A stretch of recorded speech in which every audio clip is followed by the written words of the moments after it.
Good morning, everyone, and welcome back to Recharging the Human Battery here on AM 950 Radio. Dr. Cinecropy is out today, so you again get me, Mandi Dickey, as your single host today.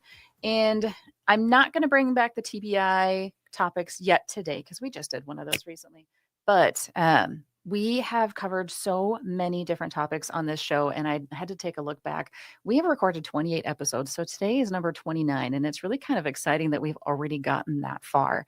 And between the two of us, because sometimes it's hard to realize because I don't do all of the episodes, but between the two of us, now this is 29 episodes of wellness topics and thinking outside the box and trying to help you guys again be the CEO of your own healthcare and come up with some good ideas and really look for other options, other opportunities to improve your health. And today is another one of those shows that will hopefully get you thinking a little bit more. Today's going to be all about physical activity. And we've kind of intermingled that topic in through all of the shows so far. But really focusing on it today, I want to take a little bit of a different aspect of it and talk about why I've gotten into physical activity, what some of those things look like to me, and then why it's good for us all why we exercise, how we can get into exercising, and why it's good for us to do it as a family. So kind of to get you some backstory on where this thought process came from today. My husband and I, we don't watch a lot of TV, but in the years that I've spent as an adult, I've always had so many different things keeping me occupied so that I'm not in front of the TV very much. But when I do, I watch things that just really get me going. And American Ninja Warrior has been my favorite for well over a decade now because it's been out for a long time. And I remember watching all the different episodes and rooting for people. And my husband found it again the last couple of days on TV, and we've been watching some of those episodes of the latest episodes with American Ninja Warrior in a series they're doing called Ninja versus Ninja competition. So it's really cool to see all these ninjas going head to head and competing side by side and listening to them describe how it's different to do this competition, Ninja versus Ninja, versus doing their solo competitions. And if you haven't watched it, it's really kind of fun to watch, and it's really motivating. It's really exciting. And I used to watch this show religiously for years, like I mentioned. I remember sitting on the edge of my couch, literally watching intently as Casey Catanzaro was the first female to conquer the warped wall back in 2014. And if you've never seen this show, you need to Google, YouTube, warped wall and see what it entails, because it literally is a warped wall that you're running toward and climbing up against. And I really got excited to try it one time and ended up tearing the muscle in my calf. So that wasn't such a fun experience, but the memories of watching them on the TV show are amazing to remember and think back to. So sitting on the edge of the couch, watching her be that first female was so exciting. And then I remember the excitement of in 2021 when Megan Martin was the first to win the women's championship. So not to say anything bad about all the guys that have been doing American Ninja Warrior forever, but as a female, it's really exciting to watch other females get into that competitive nature, get into that scene where it's always kind of been a male dominated sport. And now we've got males and females both coming out as champions and competing against each other and really having fun and showing what it can be. It's fun to watch some of them now that have been training with each other forever, and now they are couples or they're married couples. And it's really cute to see some of that as we were watching the show these last couple of days as well. And it was that show that sparked my own personal interest in doing some sort of obstacle race like that as well years ago. So when we come back on the other side of the break, I actually want to tell you a little bit more about some of those races that I did and why I did them, what the fun was, and getting my family involved in those kind of things. So lots more to come today, and I'm really, really excited for this show. So stay tuned for the other side of the break here on AM 950 Radio.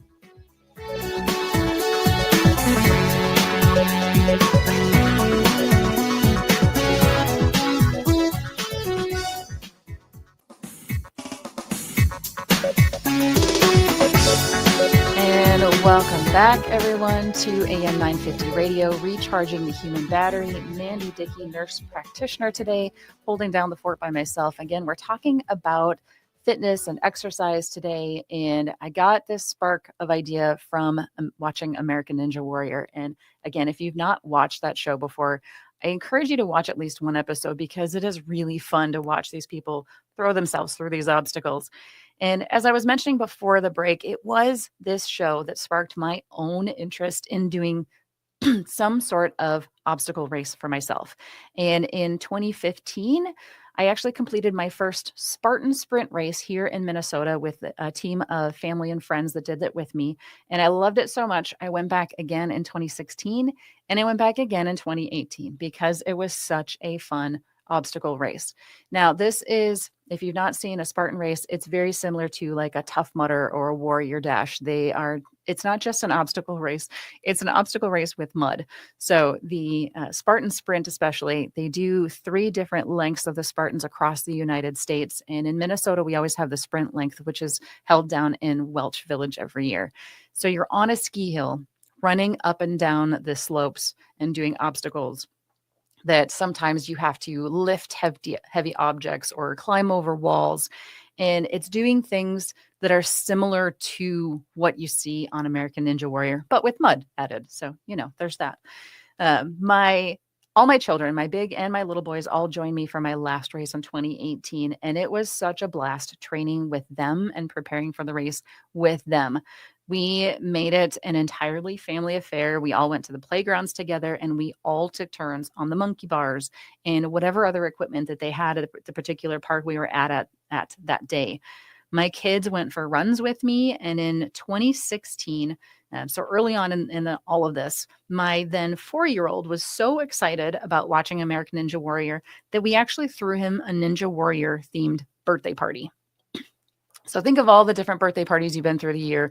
You might have a piñata, or you have when I was a kid, we did the pin the tail on the donkey, all those older games. Now they all go to bounce houses and things like that. But I created this obstacle course. I found pallets from somebody off of the Facebook Marketplace. I created some of the obstacles using those pallets. We also utilized our little giant step ladder. We had playroom tubes, those things that kids can crawl through. And of course, some of the equipment at the playground was used as obstacles in our course as well for our Bryce's Ninja Warrior birthday party. And I am that overachiever parent then that even printed up stickers so that I could make medals for all the participants. And we had a scoreboard to track everyone's times. So we had this board that I had decorated like it was the Ninja Warrior, the medals, everything. I have never seen kids and parents that excited for a birthday party. Everybody was there cheering. Literally all of the parents stayed and watched because it was so much fun. So we did all of those things, and I'm going to come back and kind of bring those themes back in as I talk about this show. But I did have another really exciting thing happen recently on my podcast, Brain Wellness. I recently had my childhood hero come on to join me, and we talked about running and brain health. And his name is Dick Beardsley. Dick Beardsley is one of the most famous American long-distance runners. He won the first London Marathon in 1981, and that was the year before I met him doing my first long distance race when I was only 3 years old. I ran my first 1-mile race in approximately 20 minutes. So for any of you that say you can't do a mile in 20 minutes, I did with my little teeny 3-year-old legs. So I challenge you to give it a try as well. But back to Dick. So Dick Beardsley won 13 consecutive marathon personal bests and holds the Guinness Book of World Records for doing that activity. He also held the record time for Grandma's Marathon up in Duluth, Minnesota for 33 years until it was broken back in 2014. So this man is well established in the running community. On the podcast, when I asked him how he initially got into running, he wholeheartedly started laughing. And when I then explained that he got into running cross country because he wanted to get a letter to put on his jacket and finally get attention from girls. He wanted a girl to notice him. So that was his purpose for getting into running, because he had seen his friends get letters on their jackets and they got the girls, and he got interested in girls, and that's what he thought he had to do. So while it's a silly and kind of unconventional way to get into running, that trivial start for him set him on a course for an amazing career in running. So I have pictures from that 1983 race where I first met Dick. It was the Plastic 6 race up in Rush City, Minnesota. That's where I grew up. So I have on my little teeny glasses, because I was wearing glasses already at that point, and my socks up to my knees, and in the typical 1980s fashion, and my fluffy curly blonde hair. My older sisters all participated in these races also. And I think I was about 9 years old the last time the Plastic Six races were held. But those are some of my favorite years ever in running. And while I don't really remember that first race that I did, I remember seeing the photos of me and I remember my family talking about it. And I remember that picture of me and Dick Beardsley at the finish line when I was getting my award. And that's when I fell in love with running.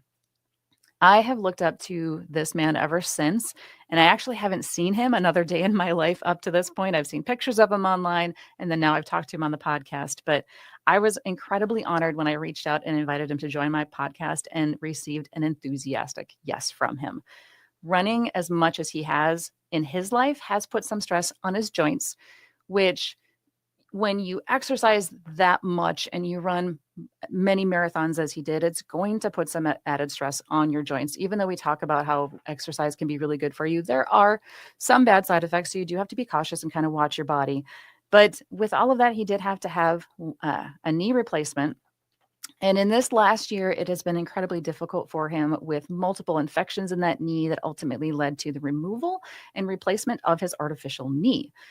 So after we did the podcast, his buddy Mike actually reached out to me after our interview and let me know that he has created a GoFundMe page for Dick because of all the medical bills that related to that infected knee. So I'm happy to offer support, but I thought that since I was doing the show today, I would just take a moment to give a shout out and say, if you have ever been inspired by Dick Beardsley like I have been, I invite you also to look into his GoFundMe page and donate even $1 if you can to help support this man that gave so much to the running community and continues to do so. He's a speaker. He does a lot of speeches at the races now, and he helps out with the Beardsley races that are held up in Detroit, Minnesota every year in September. This year is actually the 30th anniversary of those Beardsley races. So he's been giving back to the racing community for so long.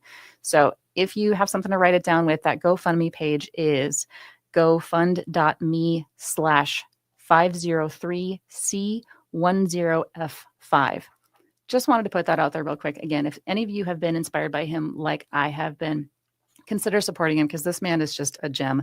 I absolutely enjoyed my interview with him so much. After my own start into running at such a young age, I went on to be a sprinter in elementary school through high school, bringing my track team many, many wins. I don't believe I ever had any records or held any records for any length of time, but it wasn't for lack of trying because I ran my tail off in those races.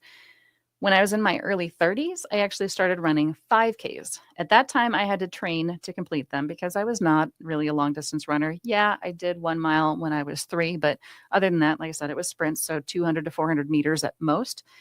And once the 5Ks didn't seem like much of a challenge anymore, I moved up to 10Ks. So if we're thinking of miles, 5K is 3.125 miles, a 10K then is 6 miles.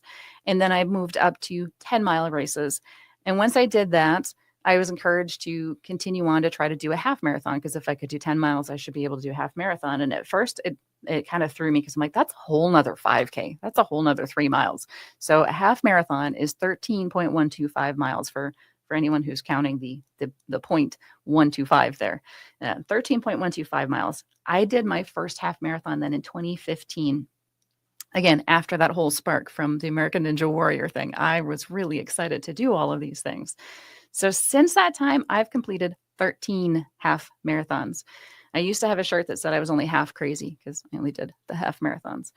I finally decided that I wanted to take on a full marathon. I figured if nothing else, it would make my half marathon training so much easier because I would always have gone farther. And I was in the middle of training for that first marathon when I was in the car accident that gave me my traumatic brain injury, and my training came to a dead stop.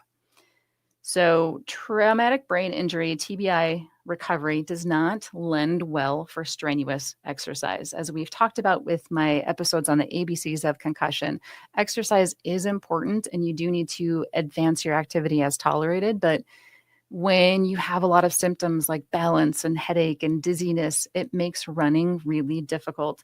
So recovering from my TBI has been a marathon in itself, a different kind of marathon. And while I wish I could have healed faster, I'm glad that I'm still in the race at this point. I have tried on many occasions since my accident to get back into exercise, and I seem to do okay for a week, maybe two, but then I hit my wall again harder and harder, and I have to trade off between going to work and getting exercise. So that's another topic for TBI recovery and the ABCs is that activity endurance and the activity intolerance. We talked about that way back in the letter A episode with that. And that activity intolerance is huge because as your brain is trying to heal and you're expending that energy trying to heal your brain, you can't then expend that energy in physical activity at the same rate. So that strenuous activity, whether it's cognitive or physical, is still going to take a lot out of you. So even though I know exercise is really important for my recovery, I also do need money to help keep recovering. So I need to get to work. And I can't just put a pause on the rest of life's activities. So there's a balancing act. So for any of you dealing with chronic illness or injury recovery, and you're trying to get back into things, remember that balancing act. And while it is really important, you do have to listen to your body and know your limitations and hold yourself within those limitations while you're trying to heal so that you can heal. Otherwise, you're just going to delay that healing process even more. So I am registered for Grandma's Marathon again here in 2025, and I have nearly 6 months yet to get ready for it. Thank goodness, because it's not until June. I'm hoping that I can get ready for it by then and participate in the race, but I'm not going for a specific finish time. So I've always had a goal of times with my races and what I wanted to complete in. And this being my first marathon, if I'm able to do it this year, I don't really have a time that I'm looking for. Could I multiply my half marathon time by 2? Sure. Is that going to work for me this year? Probably not. So my goal is just to finish. And I would love to be able to connect with Dick Beardsley when I get up there because he's doing a keynote speech the day before the race and invited me to come see him. And I would love to see him in person since I haven't done that in 42 years. I think it's time to see him again. So that's my goal for this year. So do you have a goal for your fitness for this year? Just kind of a question to pose out for you for that one. We all know how important health is for our exercise is for our overall health, yet so few of us actually do the things that we are supposed to do. And I know we've covered this at length on this show on various different topics on how exercise is really good for you. But I just wanted to bring up again the latest recommendations for heart health is that we get at least 150 minutes of exercise per week. That's 150 minutes of moderate intensity aerobic activity. Or you can do a little bit harder work and do 75 minutes of vigorous aerobic activity or some combination of the two. But that's the latest, greatest recommendations for heart health. We call that cardiovascular health. What does that mean? So that 150 minutes, if you break it down, that breaks down to about 30 minutes per day of exercise on most days of the week. And I've said that number before. That's exactly what it is, 30 minutes a day, most days of the week. If you're just starting out, that could be walking. And the caveat there is that it's not the speed of walking if you're going to take out your little Chihuahua or Pomeranian for a walk. Their little legs are so short, you are not going to get a good cardiovascular workout. Plus, I always say when you're walking dogs, unless they're big dogs on a mission, you got to stop and they got to sniff everything. And you are definitely not getting an aerobic workout with that one. Walking for aerobic activity for cardiovascular health, you have to be walking at a speed that would be difficult to carry on a conversation. Otherwise, you're just out getting fresh air, which I have nothing against getting fresh air. I love fresh air, highly recommend it, but you need the cardiovascular workout for your health. If you can't walk, do some sort of seated exercises. I realize that not everybody can walk. You might have difficulties from an injury or illness that you cannot do those physical activities of walking. Do some seated exercises. There are plenty of those that you can find online at no charge, like pull up YouTube and see if you can find some seated exercise workouts. They're a great place to start also. The key is just to do something. Don't make the excuse that you can't do something. Find something you can do because there's literally something out there that every single person on the planet can do. Unless you are in a coma. I will give you a caveat out on that one if you're in a coma. But then somebody should be moving your muscles for you. That said, exercise is not just for the sake of our hearts. It's not just for heart health. So even although we give all these recommendations and say for your heart health you need to do this, for cardiovascular health and fitness you need to do this, whatever, exercise improves the circulation in your entire body, not just your heart. Yes, it strengthens your heart, but then you get that circulation throughout your whole body. All of your organs get oxygen and nutrients they need through improved blood circulation. Your brain needs you to exercise in order to keep your neurons nourished so that you can think and remember and to ward off things like cognitive decline, especially early cognitive decline. We all are bombarded with so much information lately that it's difficult to remember things on a daily basis. But if we exercise our brains and our bodies physically and our brains mentally and do these things to try to keep the blood flow there and keep our brains healthy, we will reap those benefits in leaps and bounds. It's huge what you can do with just a little bit of exercise.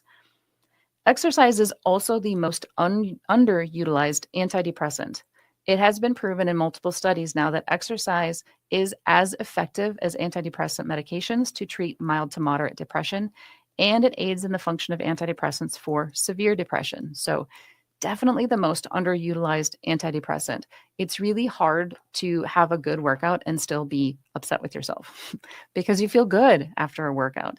And I've so many times I've posted this and I've seen it that, man, I really regret that workout. Said no one ever, because once you've done a good workout, it feels good to have it done. And even if you didn't want to do it when you started, somewhere in the process of doing that workout, you felt a little bit better. And you can rarely say that you don't feel better at the end of that. So while some people can motivate themselves to work out, it truly can be more helpful to work out with other people. I was a Beachbody coach for several years, and I worked out in my own home since 2009 when I had little children and no time to get to the gym. At that time, I did not miss having to go to the gym, find a place to park, find a locker, get changed, run to the class that I wanted to join. Hopefully, I wasn't late from getting out of work late, get cleaned up after the class, and somehow find time to take care of my dogs in between work and going to the gym, and then making dinner after the gym for my evening activities before I went to bed. It was always such a hassle to get all of those things done. And then when we had the little kids, it just didn't make sense to do that anymore. So then I started working out in my basement in my own home in 2009, and I absolutely loved it. I've always been a self motivator. I could get myself into a routine of working out. When my kids got older and could join me for the workouts, that became a different workout altogether. It was so much fun teaching my kids how to do some of the moves to help them with their form so that they didn't get hurt, and to see them enjoy taking a sweaty selfie with me after the workout, because I've led a lot of workout groups and we always posted our sweaty selfies to motivate each other. And my kids loved being a part of that with me. Last summer, during one of the times that I was trying to get back into workout routine after my accident, I started going to a gym again, and I forgot how much I enjoyed working out with other adults. Working out with kids is great, but working out with other adults is a whole another level of fun. We were encouraging each other. We gave high fives on a regular basis, and getting that push from someone I just met was really exciting. I hadn't had that in so many years. I have always performed better around other people, and especially when I'm running in races. I find that I run better when I'm running the race than when I'm training for the race. And I know that's pretty standard for people across the board. You typically do better in a race setting than you do on a training setting. But part of why I attributed this was because I didn't want to have anyone spectating see me walking. When I came up to areas where there were spectators along the road and they were cheering and everyone was there, I picked up the pace and I pushed myself harder. That pushed me to almost reach a PR again at my last half marathon up in Duluth at Grandma's Marathon race in 2022. That's not to say that you should push yourself for someone else. I wasn't pushing myself for those spectators. I was doing it for me because I wanted to feel successful as I went by them. So you should never do exercise or whatever kind of physical activity to please somebody else. It should be for you, because that exercise is for your health. Yes, as we talked about several episodes ago, we talked about how if you keep yourself in good health, that's good for the society because you are a better person in your community, you're a better person in your family, but you're doing it for yourself to begin with. So you have to have that motivation to do things for yourself and not for others. Yes, I wanted to run in front of the spectators in that walk, but that was on me. That was not trying to please them. The spectators are there to cheer for you regardless of what pace you're going. And that's what I love about that Grandma's Marathon attitude up there, the whole atmosphere. That's why I decided that that was the first marathon I wanted to do, was because of the atmosphere up in Duluth on Grandma's Marathon weekend. It's just, again, if you've never been there, might be worth taking a trip. Plus, it's beautiful. It's a great place to go visit. But being up there on that race weekend, it's like nothing else. It's the runner's high you get before you even start running, because it's just so exciting being around all those people that are like-minded people. So part of my training plan for my marathon this year requires signing up for a half marathon somewhere in the middle. So I decided I needed to sign up for a half marathon in April, because that's about the time that I would get to that distance. And they do recommend that you have 1 to 2 races in your training so that you can practice running at competition speed. When I mentioned this race to my children, they all decided that they wanted to join me this year. So I have all of my children, biological and non, as well as my oldest son's girlfriend, joining me for this race in April. And I'm so excited to have all of them with me. So that brings me to my next thought. Why is exercising as a family important? When you exercise with your children, you are teaching them healthy habits. It's true that when you plan meals, and that's true when you exercise, you are there are a lot of health conditions that aren't genetic per se, but we learn habits from our families. So if you are in the habit of eating healthy and exercising regularly, your children are more likely to pick up those habits as well. Exercising as a family can actually strengthen your family bonds because you're creating shared experiences. You are creating memories together. You can encourage each other and you are supporting each other. I have been in relationships where the person I was dating did not want to exercise. And even with me being a self motivator, I still found it harder to stay in my routines during those timeframes. It's hard to want to work out when your partner doesn't encourage it. So, that said, if you are in a relationship with somebody who doesn't exercise, that doesn't mean you can't exercise. Hopefully, they will be encouraging enough for you that they will still encourage you to go out and do the things that you need to do for your own health so that you can stay healthy, so that you can be a better part of the family, so that you can be a healthier person overall. Just having that partner that doesn't want to do the same fitness things as you does not mean you need to stop. So I let myself kind of get into a bad habit during those times. I'm so very thankful that I do not have that now. I have a very supportive family, and even my husband currently has a knee injury. He can't do the exercise, but he still encourages me to do mine. So I love that about him. Exercising as a family helps improve communication and teaches teamwork. As I described earlier, when my kids started working out with me, I could help them learn to correct their form and use their bodies appropriately so that they do not get injured. And it's really important that they start off on good techniques. If somebody practices an incorrect move for too long, you can actually damage those muscles, you can injure those muscles. And if you're not using correct form, that's can be a problem in growing bodies where that growth plate is still growing. If you injure somebody on that growth plate, that can make a big difference to their overall health as well. So making sure that as kids start out, they're using things appropriately. My youngest son would come up and I would be lifting 10-pound weights and he would come grab the 10-pound weights too and think that he could do them. I said, buddy, yes, sure, you can pick them up, but that's not good form for you. So I had to help him find the weights that were appropriate for his body size at that time. So in this last year, again, when my kids have been joining me for short runs, as we start to train for this race that they're all joining me for, we are always checking in with each other to see how everyone is doing. We check in to see whether someone needs to take a break. Do we need to walk for a little bit? While we're on training runs, it's okay if we stop and walk. We do kind of more of a walk jog thing anyway, but we take it at the pace so that we can all stay together and we can all check in with each other.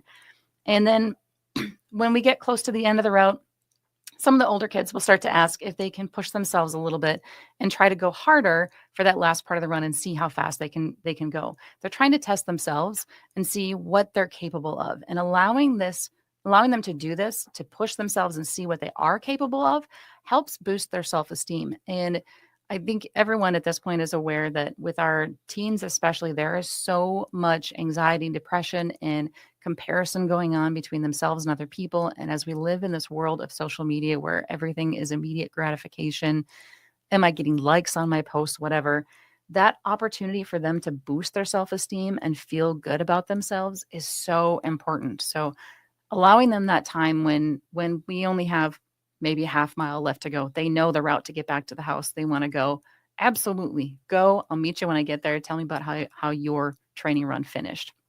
So giving them that opportunity really lets them grow as an individual and grow in their own health and fitness. When my kids did the Spartan races with me, it was clearly a team effort because literally some of the obstacles in a Spartan race have to be completed as a team. You sometimes have to help each other over the walls and some of the obstacles, and you have to lift things together in order to get things completed. And it forces you to communicate and work together to accomplish a goal. You in some of the races, you literally don't get your medal until every member of the team finishes the race in some of those cases. So you do have to finish as a team.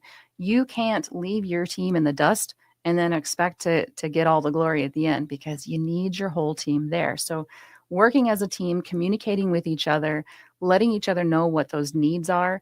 We train together, we compete together. And that was such a fun thing about it. And when I told the kids that I would love to do a Spartan again at some point, they all are for it. So they are up for the challenge of trying out another team event as a family.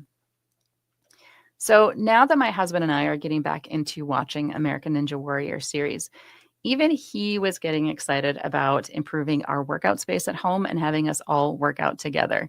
So, our workout space right now is a very small space in the basement because we've had to do some shifting around in our small house to get our entire family in that house. But he was saying the other night that we should make a space out in the garage, which the garage is really cold. I don't know if any of you work out in your garages, but January, February in Minnesota, working out in the garage is not my ideal space to work out, but we are going to be figuring out something to do for that. I love hearing him get this excited about it because my husband hates working out. I'm glad that he's probably not listening to the show right at this moment because he would hate if I told people that, but he hates working out. He was always active in his younger years doing construction and working on farms. He did rodeo for ages. He worked with cattle and horses and threw around hay bales. And he was always keeping active, doing those things in life that keep your muscles moving. He kept in shape that way without ever having to lift weights. He showed me pictures of himself when he was younger. He was ripped. Dang it. Man, like doing all of those activities on a really regular basis keeps your muscles active. You don't have to physically lift weights for it. It reminds me of all the Y commercials when they do all the lifestyle movements and they go back and forth between showing the movements with the kettlebells or the weights and then showing what that interprets out to in real life. There's a commercial that I've seen so many times about this elderly man who tries to lift a kettlebell. And he lifts it over and over and over again until he can pick it up and he can do it strongly and he can do it well. And at the end of the commercial, you see him picking up his grandchild to lift her up. Those workouts help you with day-to-day life. So just sitting on a machine and doing your weights isn't necessarily going to get the same kind of activity as doing those daily activities, but you're still activating those muscles and keeping yourself healthy. And as we all age, it's really important that we all keep some sort of weight training activities in our lives for bone density. So I know we've talked about bone density on this show, and I'm sure it'll come up again in the future, but bone density is so important for all of us as we age. We need to keep some sort of weight training in there, whether it's actually lifting weights or whether it's going out and doing physical things in real life, doing those movements. Either one is still going to work your muscles. So you still need to do it. So I look forward to these continued workouts with my family so that we can continue to connect and grow together and we can all reap the benefits of improved physical and mental health. Because again, as I mentioned, exercise is the most underutilized antidepressant. And as we look at that whole epidemic of depression in our society, it's really important that we try to tackle it as best we can. Yes, there are medications that can treat it, but they come with side effects. And I can tell you from years and years and years of doing workouts and different exercises, you don't really have a lot of negative side effects of working out except if you get injuries. So I mentioned at the beginning of the show when I was watching that American Ninja Warrior and I got so excited, I took my kids to an indoor bounce house. And this was down in Kansas City. We had planned to spend a week down in Kansas City for spring break one year. I have friends that live down there, so we were going to stay with them. The first day of our trip, we were killing time before our friends got home, and we went to this indoor bounce house. They had the warped wall there. They had 3 different sizes of it, and I thought, you know what? I'm not going to challenge myself too much and try to take on that big warped wall when I haven't done it before. So I chose one of the shorter ones. And I ran at it with the enthusiasm of a little kid running at something on the playground. And the last step that I took before hitting that wall is when I felt the pop in my calf. And that's when I tore that muscle. Would I have changed anything about it? Heck no. I'd still go back and I'd try it again because that was a really exciting thing to try. And given the right training, I probably could have done a better job at it. So my notice with that too is that whatever physical activity you get into, make sure that you are using appropriate form and make sure that you train for it. Trying to attempt a warped wall when you've never done it before and you have no idea how to do it is probably not the best idea. If I had been 8, 10 years old, like my children were at the time, I probably could have done it without really injuring myself. But in my 30s, as I was at the time, our bodies don't bounce back quite as they do when we are 8 and 10 years old. So using proper form is really important because that will limit some of those side effects, those negative side effects of working out. Otherwise, there are so many positive side effects. You get the boost in your self-esteem. It kicks off some endorphins in your body that makes you happy. It balances out the hormones that run through your brain that allow you to feel depressed so that you don't have those depressed symptoms. It just makes you happier. Like I mentioned earlier, it's really hard to get through a really good workout and not smile afterwards because it just makes you feel good to do something. This week, I have finally kind of turned a corner and I've been able to do some more exercises again. And I am so happy that I can get back into that because it feels so good to take those sweaty selfies and post them online, not for the likes, but just for the fact that I'm proud of what I did.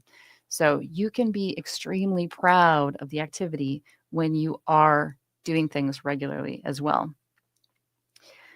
We all spend entirely way too much time on our electronic devices these days. And while some of the video games like Wii Fit back in the day, the Wii came out with a lot of physical activity games that you have to get up and move around for.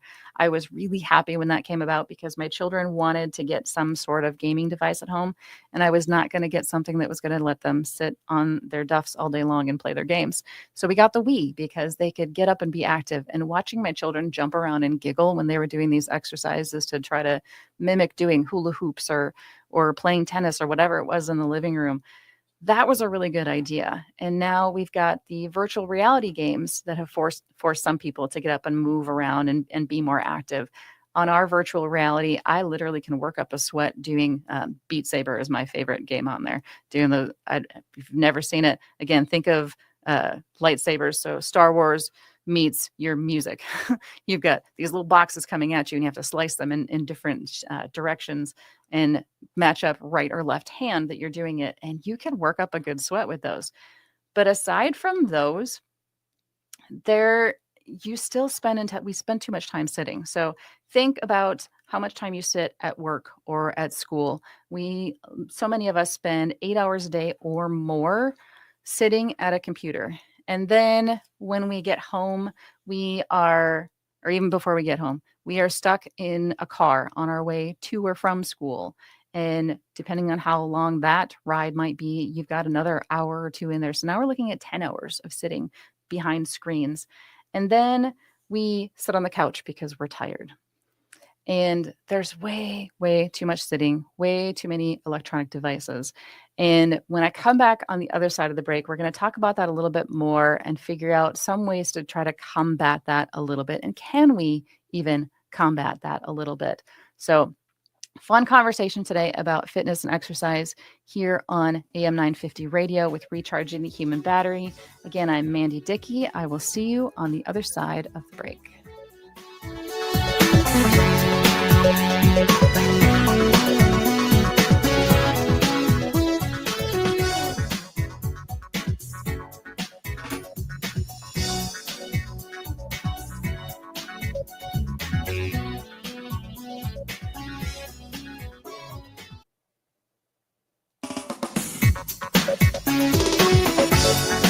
Hello and welcome back one last time today here on AM 950 Radio with Recharging the Human Battery. Again, Dr. Cinecropy is out today. You've had me, Mandi Dickey, talking about fitness and exercise and what that all looks like. Again, this topic got sparked by American Ninja Warrior this week. So I've kind of thrown that in there a lot on this episode. And it really is just a fun topic to kind of cover and think about. And again, I challenge you to watch an episode of American Ninja Warrior and not enjoy yourself, because it pretty much can't happen. Some of those reality exercise shows kind of make me giggle a little bit, because you've got the best of the best, and it's not necessarily everyday people that can do it. But when they give you the backstory of all of the American Ninja Warrior competitors, you see that they are real people that push themselves to get to this point where they can do these competitions. And it is inspiring. It makes you think, well, maybe I can do something as well. And then it got me on, when we were watching the last episode the other night, it got me looking back to I was talking about posting those sweaty selfies, and I don't necessarily post those for other people. I don't post them for the likes. I post them more for myself, so that I have a running track and I have my hashtags that I post them with on social media. So I can look back and see, like, I was looking back at some of my flexes from when I was in my best shape ever back in 2017. That was my favorite year, I think. I felt amazing. I had amazing endurance when I was running, and the pipes that I had on my arms at that time, I'm like, dang, I want that back. So now I motivated myself a little bit, and I inspired myself a little bit to kind of work a little bit harder. And I've gotten 3 days of workout in this week, so I'm going to go for a fourth one. But before the break, I was talking a little bit about how we are all sitting way too much. And it's a force of what we do for our jobs, whether we have an office job and we're sitting at a computer for that 8-hour day, 8 to 10-hour day, whatever we spend on that computer, or we're a student and we're on the computer all the time. And with my kids in middle school and high school right now, they do everything on their iPads. They get home and they still have to be on their iPads, reading their books and doing their homework. So they're still on screens all the time.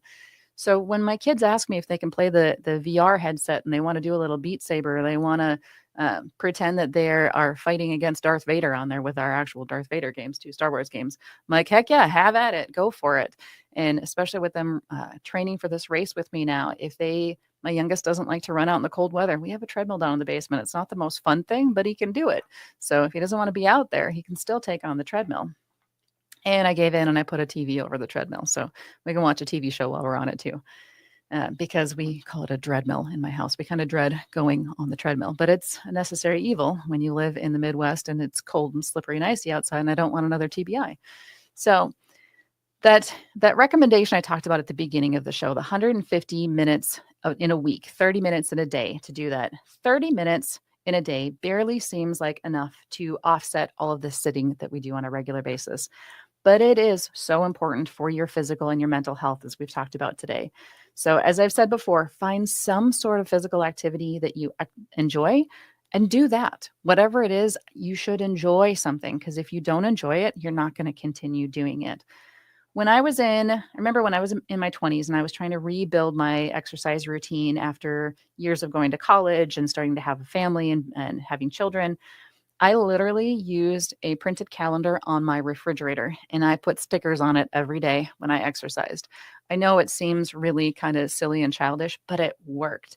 It was a visual reminder for me that every time I went to the kitchen, every time I looked at that refrigerator, that was that calendar.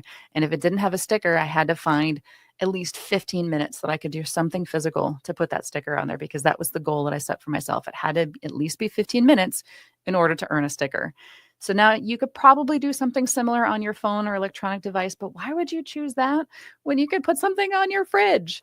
Like, again, we don't want to be on our computers all the time, on our phones all the time, on those screens. So put something visually there so you can see it. With all my exercises that I do as part of my TBI recovery, I literally have things stuck on my fridge at home. I see them and it reminds me to do them. My kids see them. They ask me questions about them. It reminds me to do them. So while I'm not putting stickers on that calendar anymore, it's still that visual reminder of something that I need to do. So set yourself a visual reminder. Find something that you're going to enjoy so that you can stick to it. Set that reminder, give yourself some little motivator, whether it be a sticker, or if you do so many, then you're going to let yourself go buy a new water bottle or something. And when your spouse or kids ask about it, tell them why. Ask them if they want to join you, because you might be surprised by their answer. So thanks, guys. Until next time, we'll see you here on AM 950 Radio with Recharging the Human Battery.